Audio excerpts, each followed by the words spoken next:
Hello everyone.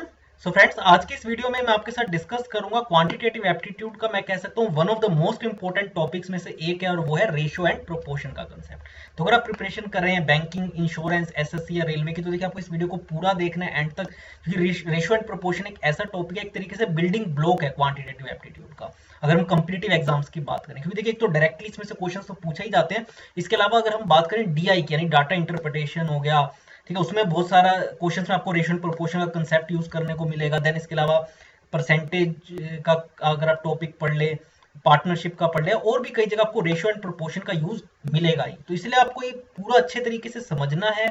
और मैं आपको बार बार कहता हूँ, क्वांट के अंदर जैसे परसेंटेज है, रेशियो एंड प्रोपोर्शन है, टाइम पीरियड डिस्टेंस है, ये कुछ ऐसे टॉपिक्स है अरिथमेटिक के जिसे देखिए आपको बिल्कुल अच्छे तरीके से समझना है। ठीक है, अगर आपको एक बार इसका बेस क्लियर हो गया तो आप अच्छे से अच्छे लेवल का क्वेश्चन भी जो है एग्जाम में सोल्व कर ले जाएंगे। तो इसलिए आज हम बेसिक समझेंगे रेशियो एंड प्रोपोर्शन का, और कुछ क्वेश्चंस भी कवर करेंगे। और अगर आप हमारे देखिए चैनल को जरूर सब्सक्राइब कर लें, क्योंकि जो हमारा 60 डेज का फास्ट ट्रैक कोर्स चल रहा है, जो कि देखिए हमने स्टार्ट कर रखा है 4 मई से, और ये पूरा मई और जून मंथ चलेगा लगभग। और इसमें हमारा कोशिश है कि इन 60 डेज के अंदर हम आपको पूरा का पूरा बैंकिंग एग्जाम की अगर आप प्रिपरेशन कर रहे हो, एसएससी की भी अगर कर रहे हो, ठीक है, तो आप कम से कम आपको प्री लेवल का जो है, मैं कह सकता हूँ आपका पूरा का पूरा कोर्स तैयार हो जाएगा। और उसका हम ओवरव्यू जो है आपको सारे टॉपिक्स का दे देंगे। इसके अलावा प्रिपरेशन आपको करनी है, हमारे साथ करनी है, और कोई डाउट हो तो आपके पास कमेंट बॉक्स है, आप अपनी क्वेरीज भी पूछ सकते हैं। तो चैनल को जरूर सब्सक्राइब कर लें। तो चलिए स्टार्ट करते हैं। देखिए सबसे पहले इसमें रेशियो एंड प्रोपोर्शन में थोड़ा सा बेसिक आपको रेशियो का पता होना चाहिए। रेशियो क्या होता है, देखिए किन्हीं भी दो नंबर्स को जब हम सिंपलेस्ट फॉर्म में एक्सप्रेस करते हैं, जैसे अब मैं कहूँ 15/20, तो देखिए 15/20 ये सिंपलेस्ट वे में नहीं है, क्योंकि अब ये कट हो सकता है। 15/20 अगर मैं 5 से कट करूँ तो ये 3 पे चला जाएगा 15, और 20 चला जाएगा 4 पे, यानी 3/4।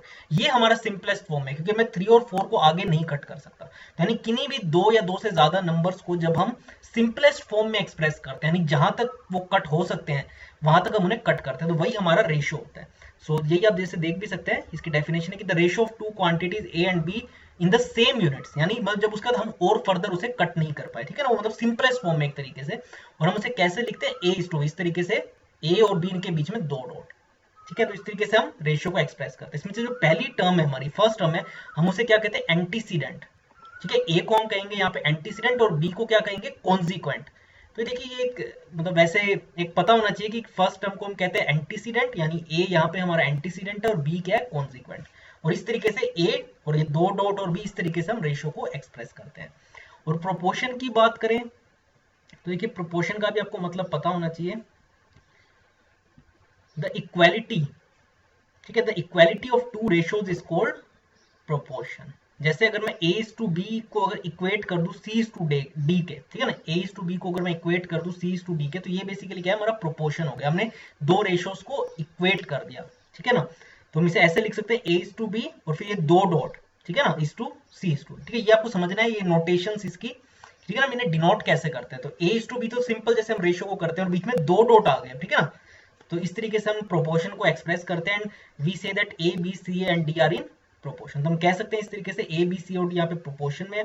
यहाँ पे ए और डी जो बिल्कुल देखिए एक्सट्रीम कॉर्नर्स पे है, तो हम उन्हें क्या कहते हैं, एक्सट्रीम्स कहते हैं। Here A and D are called extremes, while B and C are called mean terms. हम इसे मीन टर्म्स कहते हैं। देखिए आपको पता होना चाहिए कि ये भी देखिए, क्योंकि इस पर बेस भी कई बार इस तरीके की लैंग्वेज आपको मिल जाएगी क्वेश्चन के अंदर यूज हुई हुई। तो आपको पता होना चाहिए कि यहाँ पे ए और डी हमारा एक्सट्रीम का काम करे, क्योंकि बिल्कुल एक्सट्रीम एंड्स पे है, जबकि बी और सी हमारी मीन टर्म्स है। और ये एक देखिए इंपॉर्टेंट रिलेशन है जो हमेशा ट्रू होता है, कि प्रोडक्ट ऑफ मीन्स वो हमेशा किसके इक्वल होता है, प्रोडक्ट ऑफ एक्सट्रीम्स के, ठीक है ना। Product of means is always equal to product of extremes, यानी बी इंटू सी किसके इक्वल हो जाएगा, ए इंटू डी के। तो आपको किसी की भी वैल्यू निकालनी है यहाँ से, अगर आपको 3 की गिवन होगी, चौथी की निकालनी होगी, तो आप यहाँ से निकाल सकते हैं। तो यहाँ से आई होप सबको क्लियर हो गया होगा कि रेशियो और प्रोपोर्शन में फर्क है। रेशियो के किन्हीं भी दो या दो से ज्यादा क्वांटिटीज को अगर हम सिंपलेस्ट फॉर्म में एक्सप्रेस करते हैं, यानी जहां तक वो हमसे कट कर सकते हैं, जहां तक डिवीजन पॉसिबल हो वहां तक हम करते हैं। और प्रोपोर्शन क्या, बेसिकली जब हम डिफरेंट टू रेशियोज को जब इक्वेट कर देते हैं तो वो हमारा प्रोपोर्शन बन जाता है, ठीक है। तो देखिए दो क्वेश्चन मैं इस पर भी डिस्कस करूंगा, ताकि कोई ओवरव्यू हो जाए, कंसेप्ट समझ आ जाए कि कैसे क्वेश्चंस इसमें से एग्जाम में पूछे जाते हैं। जैसे आप यहाँ पे देख सकते हैं, a sum of money is to be distributed among A B C and D in the ratio 5:2:4:3, ठीक है। यहाँ पे हम एक गिवन सम ऑफ मनी, जिसकी अभी तक देखिए हमें वैल्यू नहीं गिवन है, बट वो हम ए बी सी और डी के बीच में किस प्रोपोर्शन में या किस रेशो में डिवाइड कर रहे हैं, 5:2:4:3 के रेशो में। फिर हमें कहा गया कि सी गेट्स 1000 मोर देन डी, यानी अगर सी जो है उसको 1000 रुपए ज्यादा मिलते हैं एज कंपेरिजन टू डी, तो बी का शेयर कितना होगा ये हमें बताना है। तो देखिए सी को जो है 1000 रुपए ज्यादा मिल रहा है डी के कंपैरिजन में, तो देखिए सी को कितना मिल रहा है, फोर्थ पोर्शन, और डी को कितना मिल रहा है, थर्ड। तो देखिए ये आपको ध्यान रखना चाहिए कि जब भी हम रेशो का साइन हटाते हैं तो हमें एक वेरिएबल को ऐड करना होता है। तभी देखिए वेरिएबल को हम क्यों ऐड कर रहे हैं, क्योंकि जैसे मैंने आपको बताया ये एक्चुअल वैल्यूज नहीं है, ए की एक्चुअल वैल्यू 5 नहीं है, बी की एक्चुअल वैल्यू 2 नहीं है, क्योंकि हमने तो इसे सिंपलेस्ट फॉर्म में एक्सप्रेस कर रखा है, यानी जहां तक डिवीजन पॉसिबल हो, ठीक है ना। तो इसलिए एक्चुअल वैल्यूज इनकी 5, 2, 4 और 3 नहीं है। तो जैसे हम रेशो का साइन हटाते हैं तो यानी यहाँ पे मैं x एक वेरिएबल, कोई भी आप वेरिएबल जो है ले सकते हैं। तो let the share of A B C and D be, इसमें मैंने x मान लिया एक वेरिएबल, तो 5x 2x 4x and 3x respectively, ठीक है। तो मेरे पास a b और c और d का मैंने शेयर मान लिया 5x 2x 4x और 3x रिस्पेक्टिवली। अब जो है c जो है, c की वैल्यू जो है, c gets 1000 more than d, यानी आप अगर 4x में से 3x को माइनस करें तो मेरे पास x की वैल्यू आ गई यहाँ पे, ठीक है। मेरे को यही तो चाहिए था, मेरे को x की तो वैल्यू चाहिए थी, तो मेरे पास एक्चुअल में इनके प्रॉफिट्स का शेयर आ गया, ठीक है ना। जो इनको मनी इनके बीच में डिस्ट्रीब्यूट हुई है, तो कितनी कितनी हुई होगी, क्योंकि मेरे पास x की वैल्यू पता चल गई, तो यानी ए को मिला होगा 5000 रुपए, बी को मिला होगा 2000, सी को मिला होगा 4000 और डी को मिला होगा 3000, और हमें निकालना है बी का शेयर, तो बी को कितना मिला 2x, तो 2 into 1000 यानी 2000 रुपए। तो ऐसे देखिए इस क्वेश्चन को यहाँ पे सोल्व करना था। बस आपको ये पता चाहिए कि जब भी हम रेशो का साइन हटाते हैं तो हमें एक वेरिएबल जो है उसको यहाँ पे कंसीडर करना पड़ेगा, क्योंकि ये एक्चुअल वैल्यूज नहीं है, ये तो हमने सिंपलेस्ट फॉर्म में सिर्फ एक्सप्रेस कर रखा है। और दूसरा क्वेश्चन भी देखिए इसी तरीके से है कि 2 numbers are in the ratio 3:5, दो नंबर्स है जिनके बीच का रेशो है 3:5। तो ऑब्वियसली बात है जो 5 वाला है, क्योंकि चाहे हमसे जब आप हटाएंगे रेशो का साइन तो 3x और 5x, तो ऑब्वियसली बात है 5x हमेशा 3x से तो ज्यादा ही होगा। If 9 is subtracted from each, अगर हम इन दोनों नंबरों में से 9 को घटाए, if 9 is subtracted from each, the new numbers are in the ratio of 12:23। अब जो हमारे नए नंबर्स आएंगे, जब हम 9 को घटाएंगे दोनों में से, तो नए नंबर्स हमारे फॉर्म होंगे, उनका रेशियो क्या है 12:23। तो हमें बताना है स्मॉलर नंबर क्या है, उसकी वैल्यू क्या है बेसिकली, ठीक है ना। तो ये तो हमें पता है स्मॉलर नंबर ऑब्वियसली बात है 3x और 5x में से 3x ही होगा, बस हमें x की यहाँ पे वैल्यू निकालनी। तो लेट कर लेते हैं सबसे पहले नंबर्स भी 3x एंड 5x, ठीक है। जैसे मैंने आपको बताया कि जब भी हम रेशो का साइन हटाएंगे हमें एक वेरिएबल को लिखना पड़ेगा, तो वेरिएबल मैंने अगेन यहाँ पे x मान दिया, तो लेट द नंबर्स भी 3x एंड 5x।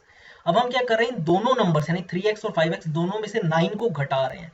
तो अगर आप यहाँ पे देखिए 3x में से 9 को घटाएं डिवाइड बाय 5x में से आप 9 को घटाएं, तो किसके इक्वल हो जाएगा, जो नया रेशियो हमारा बन रहा है वो क्या है 12/23, यानी 3x minus 9 upon 5x minus 9 किसके इक्वल हो जाएगा 12/23 के। बस क्रॉस मल्टीप्लाई कर देंगे, तो जो 23 है ये किससे मल्टीप्लाई हो जाएगा 3x माइनस 9 से, और ये जो 12 है ये किससे मल्टीप्लाई हो जाएगा 5x माइनस 9 से। तो बस जब आप देखिए इसके ब्रैकेट्स को ओपन करेंगे तो आपके पास क्या आ जाएगा 9x आ जाएगा इक्वल टू 99, ठीक है ना। आप जब से सिंप्लीफाई करेंगे 23 3 जा क्या होता है 69x हो जाएगा, और 69x में से आप 12 5 60x को माइनस करेंगे तो 9x इज इक्वल टू 99, यानी x मेरे पास क्या आ जाएगा 11 आ जाएगा।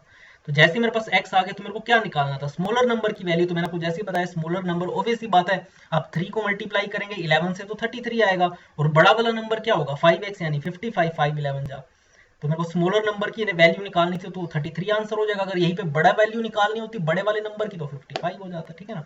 तो इस तरीके से जो है हम रेशियो एंड प्रोपोर्शन के क्वेश्चंस को सॉल्व करते हैं। अगेन ये प्री लेवल का हमारी सीरीज है, तो इसलिए मैं क्वेश्चंस इजी ही आपके साथ डिस्कस कर रहा हूँ, ताकि अगर आप पहली बार प्रिपरेशन कर रहे हैं कम से कम आपका एक बेसिक जो है वो क्लियर हो जाए।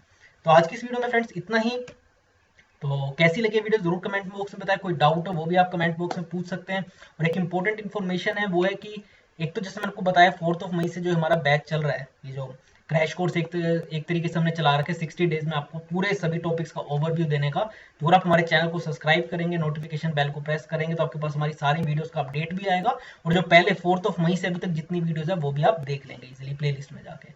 और एक इंपॉर्टेंट इन्फॉर्मेशन ये भी है कि जो हमारी वेबसाइट है takshilalearning.com, हम देखिए ब्रिलियंट 50 बैच स्टार्ट कर रहे हैं, जहाँ पे हमारा मेन एम यही है कि हम ऐसे 50 स्टूडेंट्स को अपने साथ एनरोल करें ताकि वो फर्स्ट अटेम्प्ट में जो है अपना बैंकिंग या एसएससी का एग्जाम जो है वो क्लियर कर पाए। तो आज की इस वीडियो में इतना ही friends, thanks a lot for watching this video, thanks a lot once again.